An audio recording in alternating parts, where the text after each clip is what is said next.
In the next section, we'll discuss the clinical characteristics of and the underlying biology of seizures. In this section, we'll talk about seizures. The outline of this lecture will be to go through seizure types. We'll spend some time talking about etiology, then we'll talk about the treatment of seizures. There are two general classes of seizures. There are generalized seizures and there are partial seizures. And the distinction between these two has to do with the amount of CNS involvement. Generalized seizures at some point during their evolution involve the whole brain, whereas partial seizures involve part of the brain and never generalize to involve the whole brain. Within the category of generalized seizures, there are two subtypes. We have generalized tonic-clonic seizures and petit mal or absence seizures. And then within the class of generalized tonic-clonic seizures, these seizures can be either primary generalized or secondarily generalized. This distinction has to do with how the seizure began. Primary generalized seizures begin and end with the whole brain being involved, whereas secondarily generalized seizures have a focus somewhere in the brain, and ultimately the seizure focus will spread to involve the rest of the brain. Examples of this would be the Jacksonian march or auras. Jacksonian march is the classical example described by Hewlings-Jackson of a single focus manifesting as a motor twitch that over time involves larger and larger parts of the motor homunculus, and this is manifested as a spreading of the seizure from the hand to the arm to ultimately the whole side of the body, then ultimately the whole body. And auras represent abnormal sensory experiences that a subject will describe after the fact that often emanate from the temporal lobe. Petit mal seizures are also generalized seizures. They are not secondarily generalized. They emerge with the whole brain seizing at once, but they have a very different phenotype, different etiology, and different treatment, and we'll talk about this in some detail later in today's lecture. Partial seizures can be broken down into simple or complex. Simple partial seizures are seizures that never involve any alteration in consciousness or arousal. The way we assess this is by trying to understand whether or not there's been any inability of the patient to interact appropriately with the rest of the world. If somebody had a simple, for example, Jacksonian march that only had motor manifestations and only affected one half of the body but never affected the patient's ability to interact appropriately with the rest of the world, that would be a simple partial seizure. As soon as the seizure interferes with the patient's ability to interact appropriately with the world, then we call this a complex partial seizure. In other words, the patient is either responding inappropriately or making inappropriate verbal communication efforts with the outside world. And for this, we describe these as being complex seizures and partial, again, because they don't involve the whole brain. One way that we assess both the etiology and the localization of a seizure is through a technique called electroencephalography, or EEG. An EEG can be thought of essentially as an EKG for the brain. It's a very similar technology. There's a series of electrodes that are placed across the skull, and the electrical activity below those electrodes are recorded. Now, those activities represent the summed activity of thousands and thousands of synapses, and an example of a normal EEG is shown on the top left. And as shown, there are several different sites that these electrodes are placed across frontal, temporal, occipital, and other regions, and there are some characteristic normal patterns that are observed in these various regions. During a seizure, the underlying etiology of a seizure, or the underlying process that happens in terms of the CNS process, is hypersynchronous discharge in the brain, multiple neurons discharging simultaneously. And this is observable in an EEG as rhythmic high voltage activity, and that's shown on the bottom right. Here we have a generalized seizure. It happens to be an absence seizure, but what you can observe is this high voltage rhythmic activity, in this case across all of the leads. If it was only two leads, let's say for example 2 leads on the same side of the brain, frontal and temporal, this might be a partial seizure. This is one way that we define whether or not a seizure involves the whole brain or only part of the brain. when we're trying to decide whether a seizure is generalized or partial. Now, one important feature of seizures in terms of our clinical dealings with seizures is some of the nomenclature surrounding what the clinical experiences are that patients have when it comes to seizures. And for that reason, we'll go through a few definitions. And these definitions become quite important in terms of our ability to communicate caregiver to caregiver about what's happening with a particular patient's seizure syndrome. So the first definition we'll talk about here is prodrome. The prodrome is a period that can be hours, even 24 hours prior to a seizure, where the patient's behavior is in some way abnormal. Now, it's important to remember that a prodrome is not a seizure itself. If you were to put an EEG on somebody during a prodromal phase, one will not observe seizure activity. But instead, these are behavioral manifestations, often personality changes that can occur during this period, and often this is elicited after the fact. For example, you may be interviewing a patient and talking to their spouse, and their spouse might relate to you information stating that, you know, it was odd that yesterday so-and-so was acting a little bit strange, and I wasn't quite sure what was the matter. This would be a very typical example of what you might hear from somebody after a seizure has occurred, describing this prodromal state of behavioral change prior to a seizure. The seizure itself is often called the ictus or the ictal period, and there are several definitions that describe what happens either just before or just after or even a little bit after the seizure. So the preictal period refers to this period just prior to a seizure, and typically what you're describing during the preictal period are the early seizure manifestations. So for example, somebody may state to you that just prior to having the seizure, or a witness may relate that somebody was complaining just prior to the seizure of having unusual smells, unusual feelings of either strange sensations in the abdomen or strange taste in the mouth. These types of unusual sensations are often characteristic of the preictal period and often refer to the focal etiology of the seizure itself. The ictal period, again, refers to typically the full manifestations of the seizure, and the postictal period referred to what the patient did or what they were like in some period of time after a seizure. Now, where these definitions become important again is in the communication caregiver to caregiver about what's happened during somebody's seizure. So for example, if you're a resident or a medical student on the ward, you may be seeing a patient and asked to present this patient to your attending and have only about 30 seconds to present the patient. So one might state that this is a subject who had a prodrome, for example, of 24 hours of unusually aggressive behavior, then preictally had a sensation of smelling of burnt rubber. Ictally, he had 30 seconds of tonic-clonic posturing with some vocalizations, and then post-ictally had 6 or 7 hours of drowsiness and some confusion.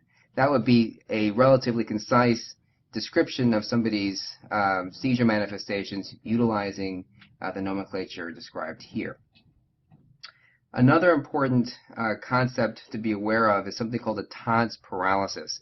Todd's paralysis refers to a post-ictal focal neurological deficit, and usually this corresponds to the part of the brain where the seizure began. So if somebody began their seizure, if they had, for example, a simple partial seizure manifesting as right arm shaking that ultimately manifested in a full tonic-clonic seizure, one might find 18 or 20 hours later persistent weakness in the right upper extremity or in the right lower extremity.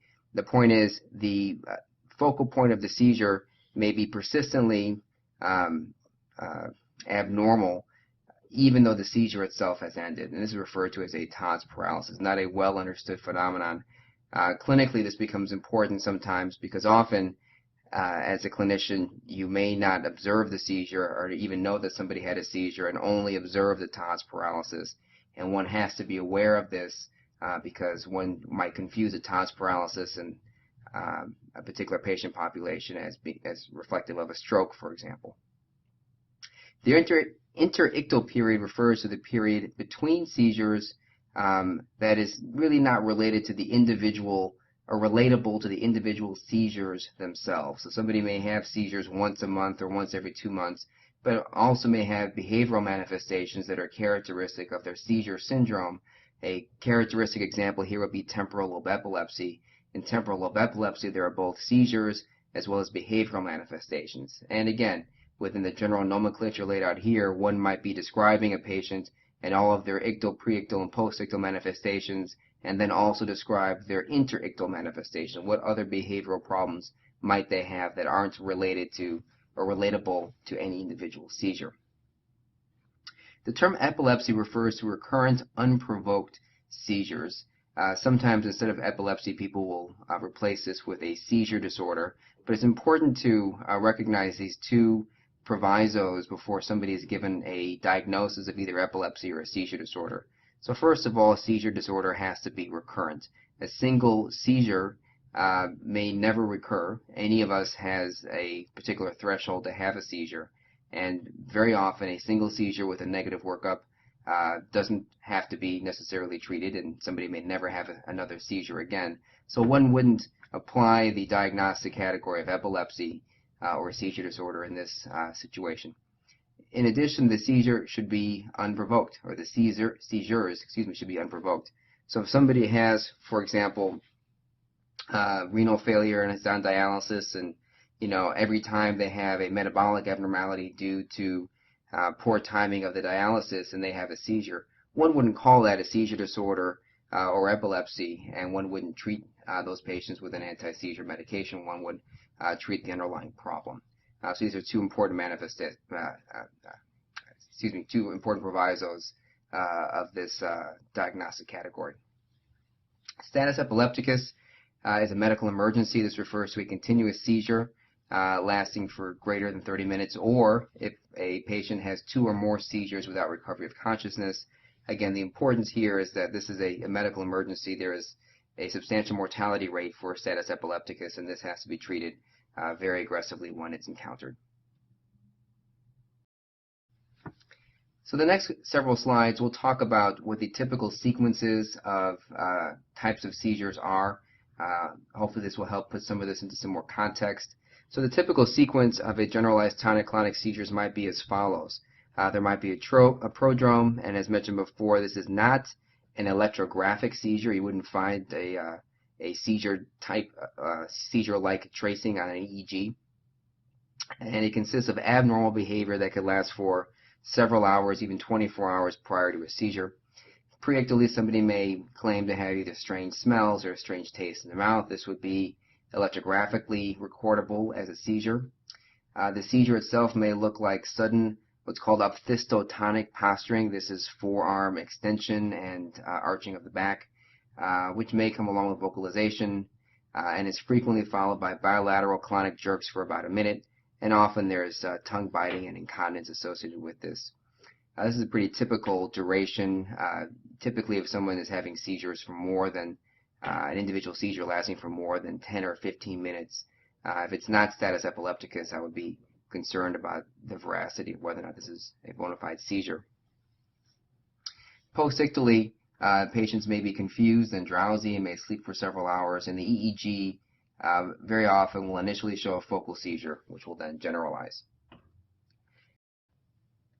Complex partial seizures may have a prodrome and an aura that would be identical to the previous description. This whole business of unusual smells and tastes in the mouth are not specific for something being a generalized tonic-clonic seizure. But then, unlike a generalized seizure where there is four-limb clonic activity, here instead you may only observe things like strange behavior and automatisms, and this may be the whole manifestation of the seizure. Postictally, patients can be drowsy, as described in the previous case. And importantly, the EEG in this case is focal. One never observes generalized epileptic activity in these EEGs, which distinguishes this partial seizure from the generalized seizure in the previous slide. Now, petit mal seizures are different in many ways, and from a USMLE perspective, it's important to have the petit mal seizure features tucked away in a safe place in your brain, because there are so many things that only are found in the context of petit mal seizures, and it's quite easy to write test questions that involve some of these characteristics. So first of all, quite typically, these seizures occur in children. Most children with petit mal seizures will eventually grow out of them. And the child might be doing, quite literally, whatever. They could be watching TV, they could be in school, and without warning, the patient will stare off into space, blinking and unresponsive, and at the end of the seizure, the patient will often resume their previous activity, often not realizing what happened. Typical duration here would be between 15 and 45 seconds.